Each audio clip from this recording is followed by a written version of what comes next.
morning, but hello, we are live. And thank you for your grace with me with my lack of time keeping skills. I'm going to just set an alarm from now on. But yeah, hello, how are you today? We do have somebody, but I can't see. Oh, Kim, hi. I'm so glad you're here. It's just us two so far. So yeah, we had a couple of questions come in, and I do have my computer here if there are any more questions that haven't been submitted yet. Happy to... Oh yeah, there are a couple. Kim, it's you. And Emma, awesome. Thank you. Okay, well, let's just jump right into it. I hope you enjoyed this week's module with, all that hands-on stuff. I am absolutely loving seeing all the posts that are coming in, showing your work, and just really excited with this adventurous approach with the play, with this, and that's really what this whole intuitive approach is, right? Yeah, so that's feeding me, and I love it. So keep them coming. If you're feeling like you're too afraid to post, then by all means just, post something and just say, feeling a bit shy to post my thing, but, this is how it went for me or whatever. Just, keep up that interaction, because this beautiful little community forming here is going to affirm you and warm you and create a safe environment. So don't be afraid just to put it out there. Hi, Susie. Hi, Valerie. Welcome. Yeah, okay, so let's jump into the questions. Oh, Dre. Hi.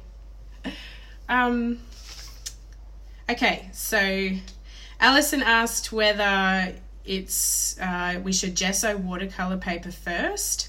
So the thing with watercolor paper is that it's made to be absorbent, and if you gesso it, then you're essentially sealing off that absorbency and creating a ground that is, it's still slightly, it's got a bit of absorbency, but nothing like watercolor paper itself. So we don't usually do that. But having said that, I'm all for you going on an adventure, because who knows, I actually haven't tried it. So why not just rip up a few bits of watercolor paper, gesso some and not others, put some colors down, put the same colors on the other paper, and just see. Every time you ask a question in your head, try and just override that idea that is this what people do, or is this what's supposed to be done? Just don't even go there. Just do it. You have a question, just action it and keep an eye out and see, because this is how we discover things. And lots of times there are very conventional ways of going about things and a traditional way of going about things, but that's not where all the discoveries are, right? So yeah, I'm a big one for being unorthodox with applications. Just put them together and see. And I've made lots of messes, and that's okay, They're not the ones that I'm obviously going to put out there. But that's what my art is made of. It's made of a lot of messes and a lot of wild adventures of, concoctions and potions, and that's really where the adventure is. So I really encourage that adventuring attitude. So question and just do it. Just action it straight away as much as you can. If you've got really expensive material, obviously you're going to be putting a bit more thought to it. But when it's just watercolor paper, Yeah, so recommending colours in the Holdcroft High Flow Acrylic and the Liquitex Spray. So the ones that I've been using in our demo are probably my main go-tos. In the Liquitex, I've got the Burnt Umber number 7, and I don't have a whole lot of colours, to be honest. I don't have like a big array yet. Then I've got this Phthalocyanine Green 7 blue shade. That's another one that I love. And then I've just got white and I think an off-white. And in my studio, back at my studio, I'm pretty sure I've got the Prussian blue and black. Yeah, but I haven't really used black much at all. So yeah, and in the Holdcroft, probably my favourites are the Morning. What are some... Yeah, ones that I mix up myself, like the titanium white. Whenever I start getting a little bit low in white, maybe to about there, that's when I add a bit of another colour and create a pastel. So that's a good handy tip. Mix up your own colours so that they're ready just to whack on. I go through a lot of white. That's my main one. And then I think the turquoise, purple, violet is it called? Yeah, the gold, the metallic gold. Yeah, probably just go by feeling. Like, when you go to Riot, because it's only sold at Riot stores in Australia. When you go there, just get a feel for the colours that are there. Which ones are calling you? Which ones are calling your name? Just go with them. That's my recommendation, because that's pretty much what I've done. And lots of times colours will surprise you too. So if there's a couple that might not necessarily appeal to you, as in they're not necessarily calling your name, but yeah, just give them a go. Wait till they've got one of those sales. And you can get, I think they have a sale where they're reduced to $10 each as long as you buy 3 or something like that. So yeah, wait for a sale and then get a kit together. Jan Nielsen was asking a question about painting over a canvas to start again. I guess if it's a total mess and you just want it to be over, then I would suggest getting yourself some gesso and painting over with that. Because if you just use regular white paint, even regular household white paint, it's going to have quite a seal on it, and it makes it, what's the word? Yeah, it kind of, it's almost like a vinyl, like it makes it really sealed off. And the more of that you put on there, your paint's missing the tooth of the canvas and that absorbency of what gesso gives you, because it does give you a little bit more absorbency than just regular paint. It's still got some tooth. So I definitely recommend gesso. If you don't want to go out and buy gesso, then just go over it with your white paint. But the other option is just turn it to the wall for a bit. Just don't look at it for a couple of weeks. If you can, if you have some more canvases on hand, just to keep going. Don't get hung up on that one thing. Just turn it to the wall and keep moving, because what you learn in that momentum of keeping the fire burning, you'll possibly discover things that will inform that canvas, or you may recognize things that you didn't see before in that canvas.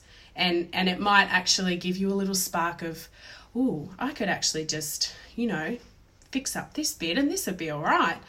Know what I mean? Is this making sense to everyone? Tell me if it's making sense.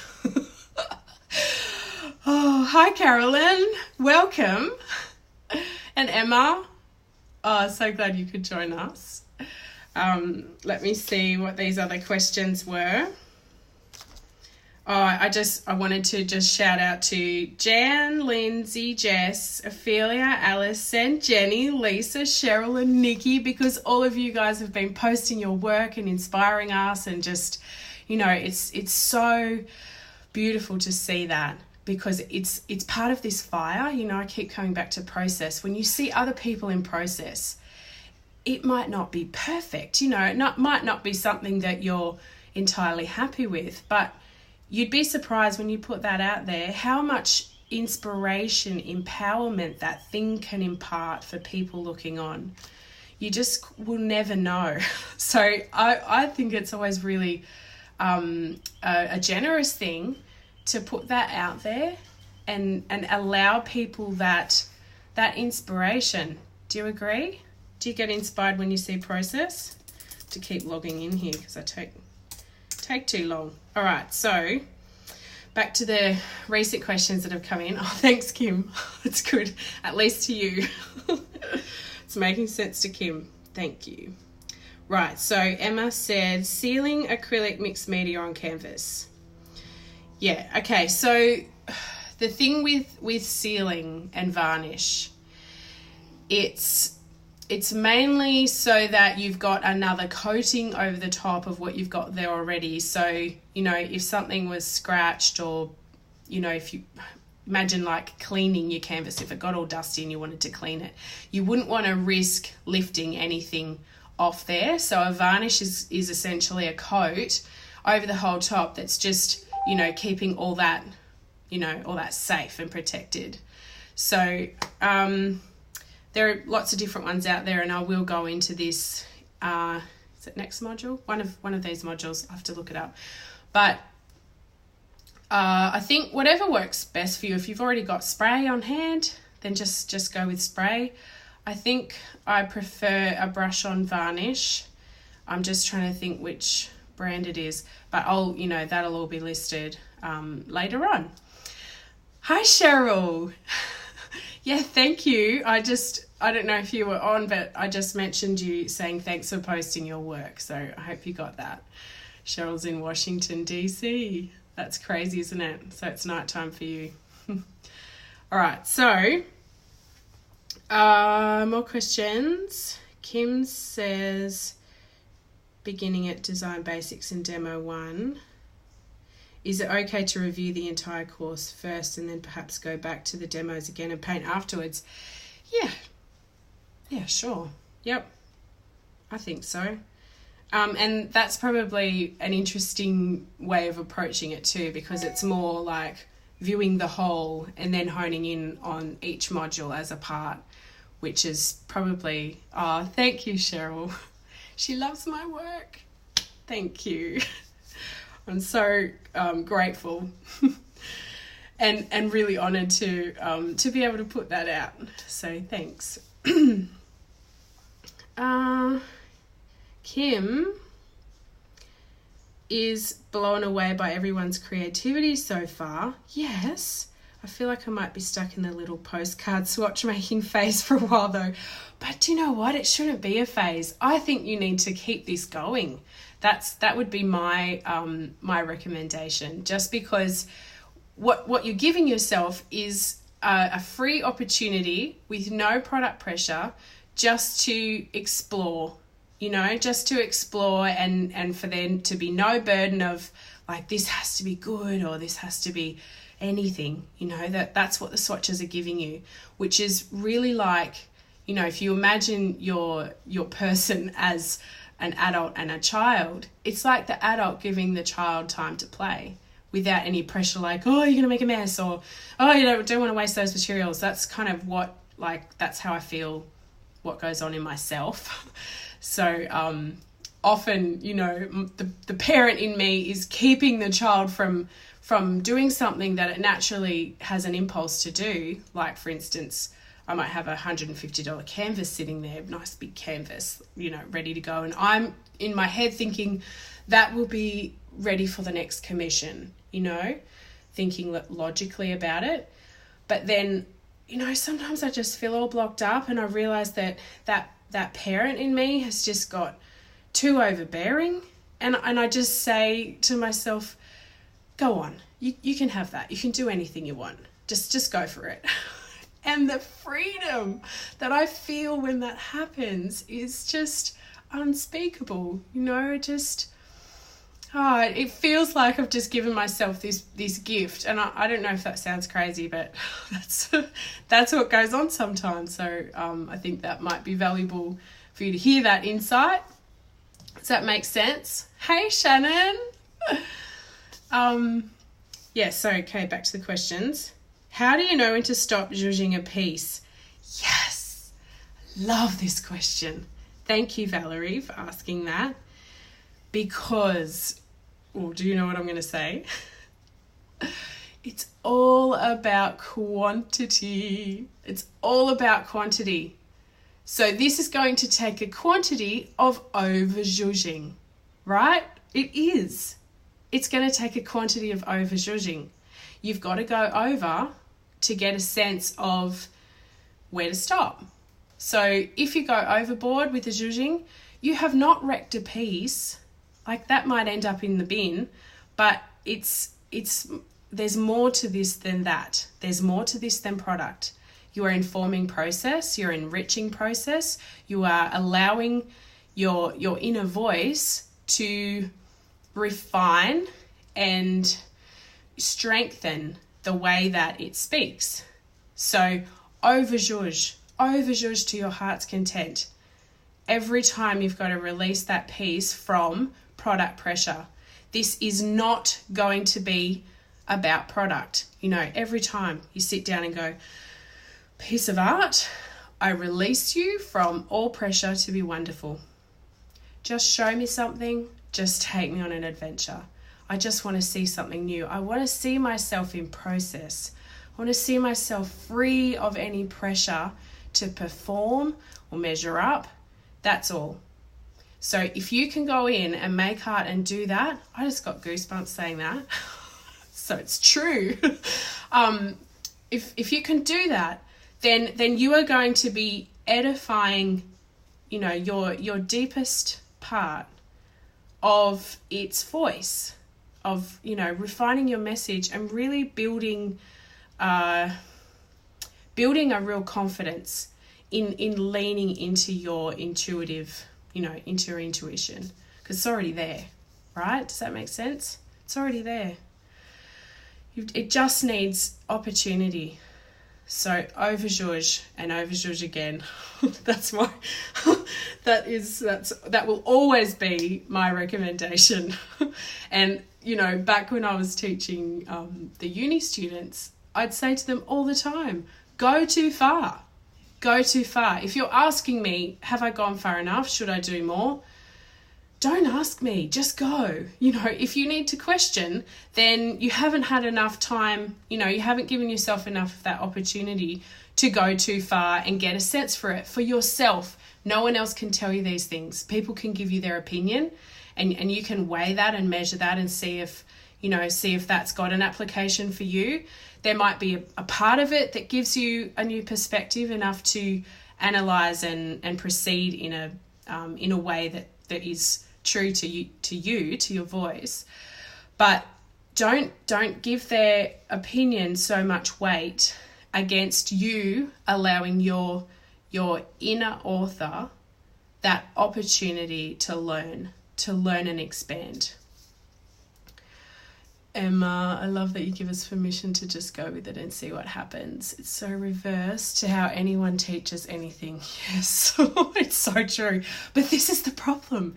Do you see? I know that I talked a bit about education last week, and it is, it's a bit of a bane for me. But the way that we are taught really does have a lot to do with the lack of confidence that people have now, and this need for directives all the time.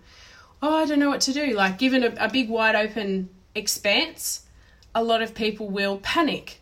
I don't know the first thing to do. I don't know where to start, Well, just start. Just throw something down and see how you feel about it. Just tap into that inner part of you that knows, because it sees and it has taste. That's already there. It's intact. You just need to give it opportunity. So, whenever you're feeling that overwhelm, just dive in, just start. Just don't even hesitate, because as soon as you start, you start that momentum. You give yourself something to respond to. It's like, I remember my one art teacher who really stands out for me, so I'm just putting my elbow in wet paint here. And he said, you can't work in a vacuum. Nobody works in a vacuum. You've got to have something there, right?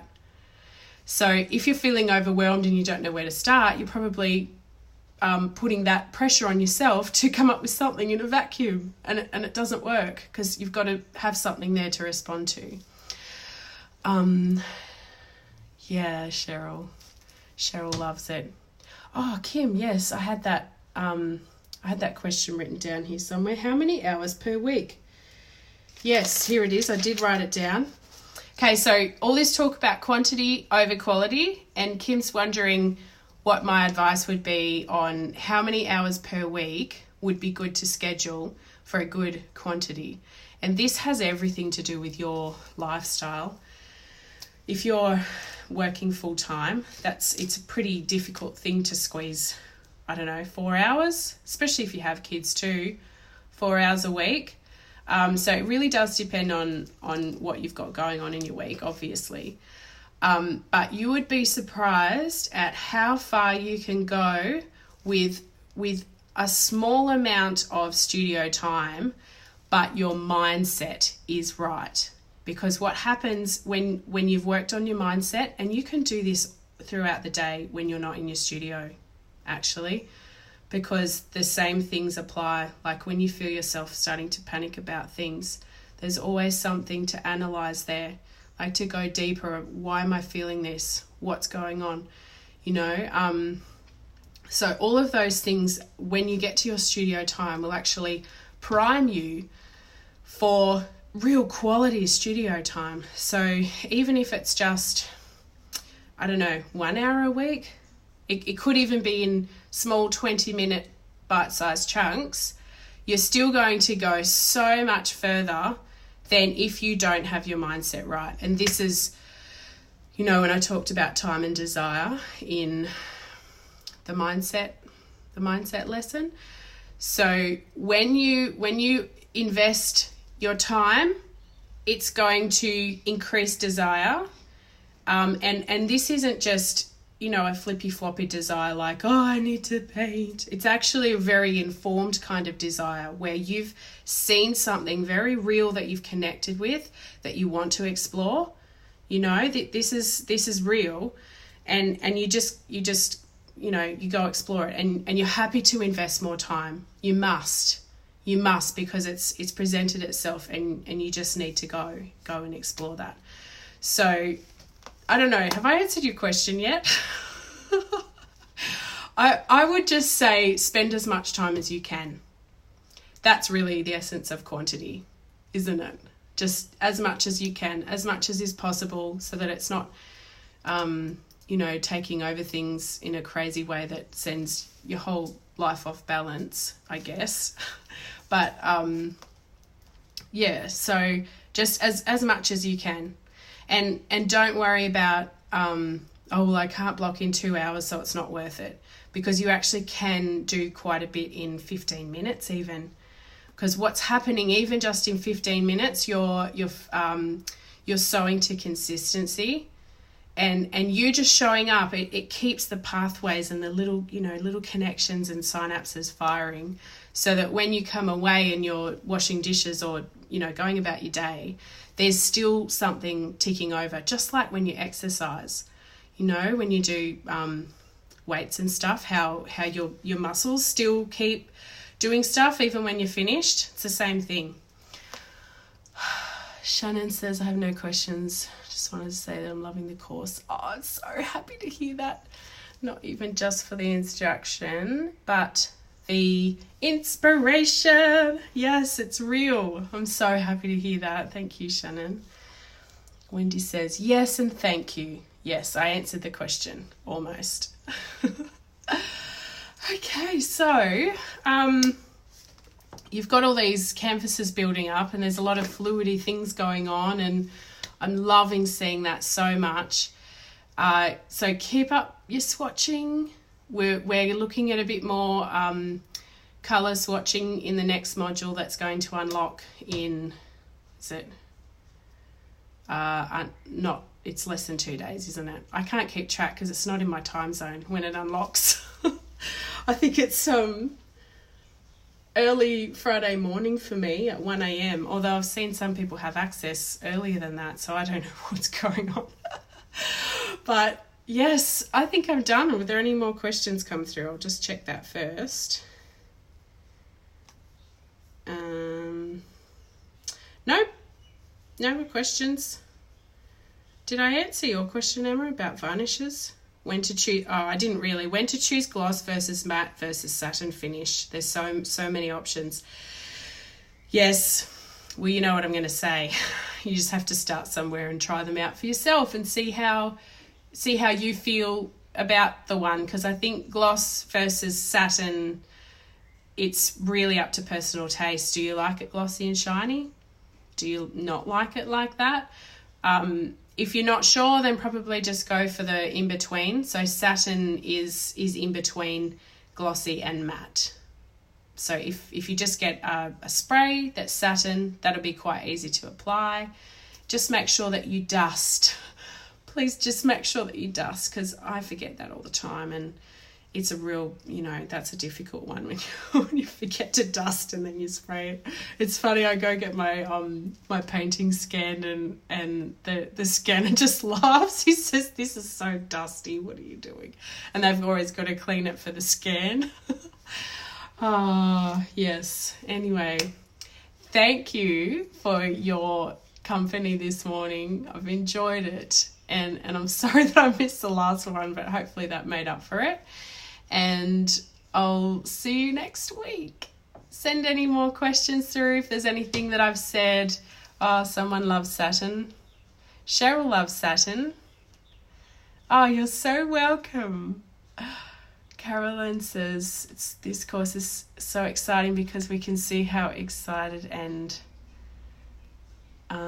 inspired and enthused you are to teach us. Yes. Well, do you know what? When I was researching homeschooling, there's a method called the Charlotte Mason method, and she talks about teachers, and she says the only books that she gives her children to read have to be written by teachers who are passionate about the subject. None of this like dry textbook impersonal stuff. It's got to be someone who's really impassioned by what they're teaching. And yeah, just what do you think about that? Can you think of teachers that you've had in your life who weren't excited about the subject and how that went for you? Because yeah, it's like you're trying to sell me something that you don't use. That's what I feel when a teacher is teaching me about something that they're not passionate about. Why are you trying to sell me this? I ain't gonna buy it. So thank you, Carolyn. I'm so glad, and it really does mean everything to me to have all this buzz and energy that I feel. Actually, it's multiplying when you feel it, and it really gives you that that inspiration, energy to move. That is the best motivation there is, isn't it? That inspiration energy, because it doesn't cost you anything. It's like you've got this fuel pumping through that you didn't have to pay anything for. Do you get it? Does it feel like that for you, or is it just me? I definitely feel much better with inspiration energy than what's another one, like any kind of pressure motivation. When you've got a deadline or something's expected of you and you feel like you don't have what it takes, and it's really feeling like it's costing you something, you feel all dried up. It's not like that. So I think that's the therapy too, that you've got fuel coming through that you didn't have to pay for. So you just use it, you use it, and it exponentially increases, because the more that you do, you build that momentum, and then you've got more fuel. It just keeps going. Yeah, so thanks ladies. I'm signing off now. Enjoy the rest of your day, night, and I'll see you again next week for the live Q&A. Don't forget to submit your questions or email me if you're watching this from YouTube and you're not on Facebook. I'll talk to you then. Signing off. See ya.